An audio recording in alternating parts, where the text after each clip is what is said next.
are listening to Fragments of History, a podcast series that looks at different events and people in the life of Saint Josemaria and the history of Opus Dei.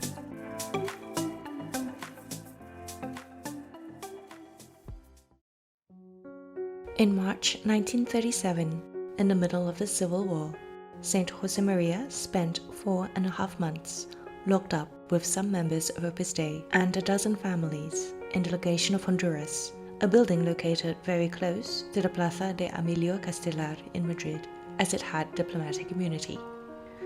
Those months of isolation were also a period of spiritual growth for Saint Josemaria and those who accompanied him. It is often said that the history is a teacher of life, and those of us who have dedicated ourselves to this subject have experienced that. When you go back to the documents, when you go back to that well-done, objective and properly marked history, you really learn a lot from history, and you learn a lot about how to apply history to your own life. It makes sense that, in these days, when we are living in such a special situation with the coronavirus, we should look back at the history of the Church, at the history of Opus Dei, at the history of St Josemaria, and draw lessons for our own life. In that respect, there is a very concrete, very practical scene, which could perhaps be the object of a moment's consideration on our part from the angle of history. It is the period that is usually called the Honduras Legation, the time when, in the middle of the Spanish Civil War, in the early months of 1937, the war front was already stabilized. The military campaigns during those months were concentrated in Malaga, Santander, and Bilbao.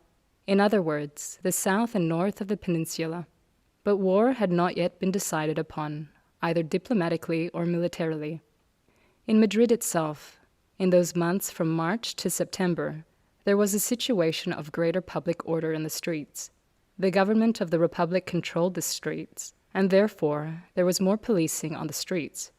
These controls were carried out in an orderly and concerted manner in the month of March. The embassies of the various countries in Madrid had coordinated to open their doors to people who wanted to seek refuge because they felt persecuted by the regime. As a result, the embassies in Madrid together had as many as 11,000 refugees. One of them, in a rather special situation, was the Honduran Legation, the Consulate of Honduras. Why? Because the Honduran government had recognized the so-called national side.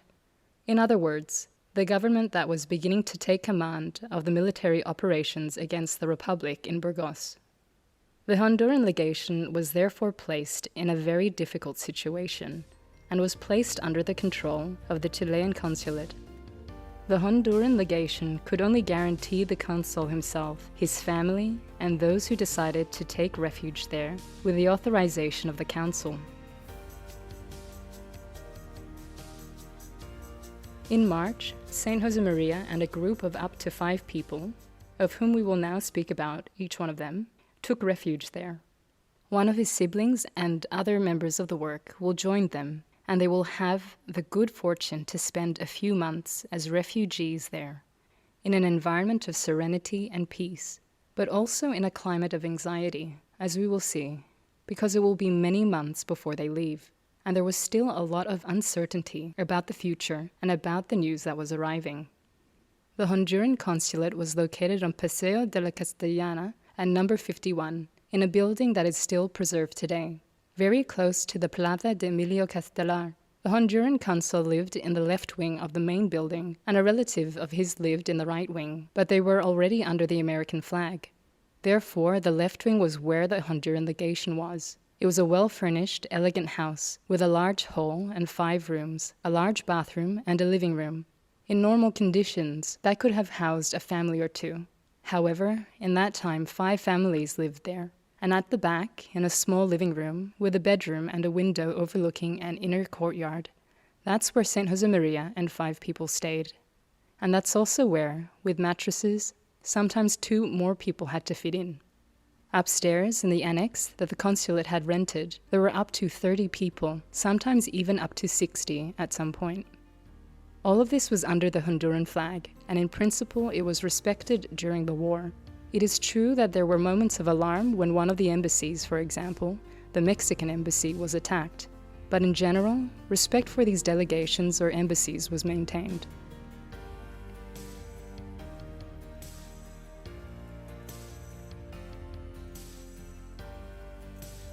What was life like in the Honduran legation? Well, it was obviously a difficult environment. First of all, because you had to obtain daily supplies. The car in the Honduran legation was able to move around to look for food not only in the markets in Madrid, but also in nearby towns. And every day it went out in search of the food it needed. That food, insofar as they could get it, was quite scarce. But at least they could have something for lunch and something for dinner, and at least something like coffee with milk for breakfast or tea. This daily food was served in the big hall of the legation, which had a very big table and where they served these daily meals, either in shifts or in a tightly packed way.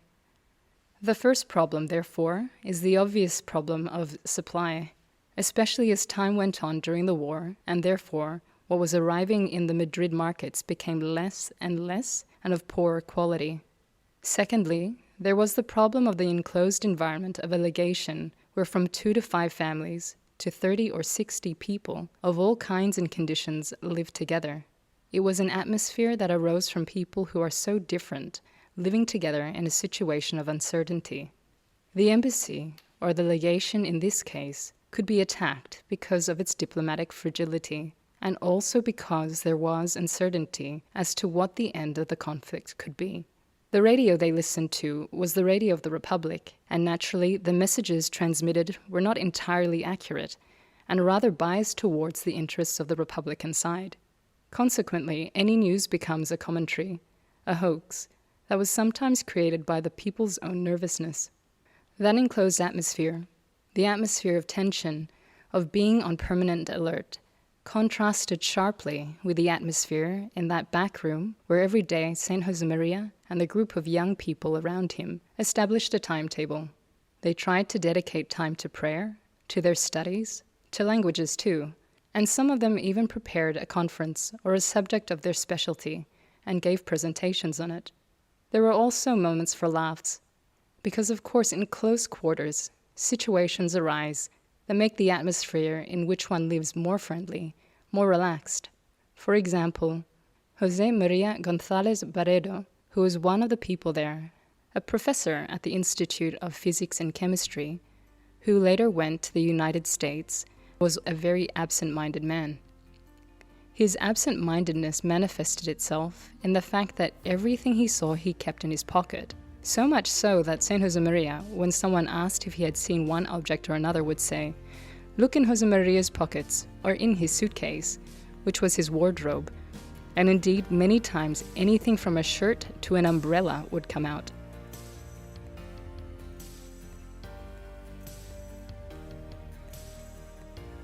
There was also something funny that was remembered by Eduardo Alast, who in this case is the key man for the knowledge of what was going on inside. Every day, St Josemaria preached a meditation. He would spend a long time commenting on the gospel of the day in the form of a personal prayer aloud, about half an hour or so. Eduardo was professor of external dynamics at the Faculty of Natural Sciences in Seville, and later professor of external geodynamics at the Faculty of Geology at the Complutense University.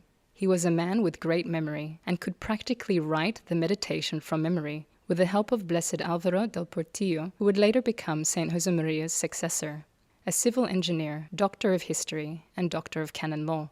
He notes down many comments made by St Josemaria in his meditations on the environment. There are many funny incidents that happened there. As St Josemaria's own brother, Santiago Escriva, was 18, a young man in the full vitality of life, he couldn't go to sleep without doing a set of exercises. Naturally, he ended up doing the exercises on the mattress when everyone was asleep. The things that happen in life, when many people get together in the same place for a long time, there are also those little quirks or shenanigans that come up in the course of living together.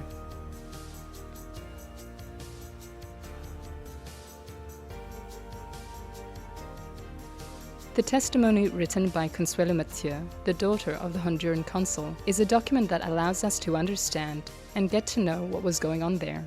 She, who was very young, had the natural curiosity and noticed that there was something special in that room, in that group of people.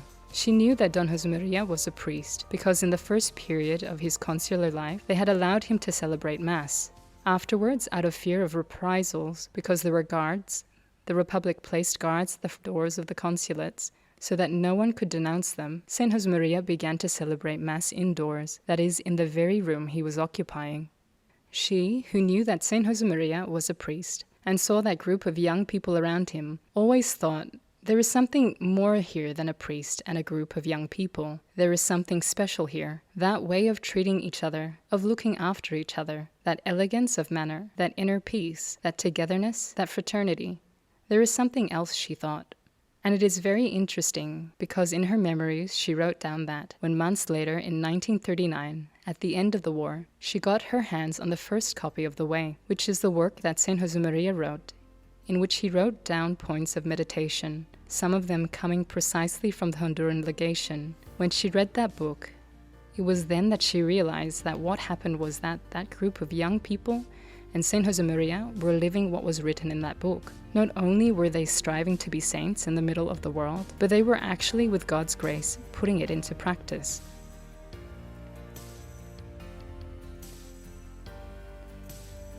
Opus Dei had only been in existence for a very short time. It had not yet developed very much. There were members of the work in Valencia, there was that small group in Madrid, the student residents in Ferraz Street, the DYA residents. They were there in July 1936 with projects, but there were really very few of them, and some of them, at the beginning of the Civil War, were imprisoned. Others were lucky enough to spend a few months with the founder. Others, like Isidoro Zorzano, an industrial engineer, one of the first members of Opus Dei, was on the street and was like that link between everyone because he was an Argentine citizen and had freedom of movement. He was born in Argentina, although he had later studied for his baccalaureate in Logroño, Spain. Isidoro had met Saint Josemaria when they were both young students in Logroño and later finished his engineering studies in Madrid. He had worked in Malaga and then came to Madrid to be the director of the student residence in Ferraz Street. The new residence was to be opened in July, a project that was cut short precisely because of the outbreak of war. That is why the comment by Juan Jimenez Vargas is very important. Juan Jimenez Vargas is another one of those refugees, a doctor and professor of physiology at the University of Barcelona and later at the University of Navarra. He was a man of great human stature, although he may have been rather short in appearance, but he was a man of great human and spiritual stature. And Juan managed to leave the Honduran Legation for a moment to take a walk. It was already dark, and the lights were switched off in the Plaza de Castelar to reduce expenses. He looked back over the day, when it seemed as if nothing had been done, and thought to himself, just one more day. But here we are, moving the family forward.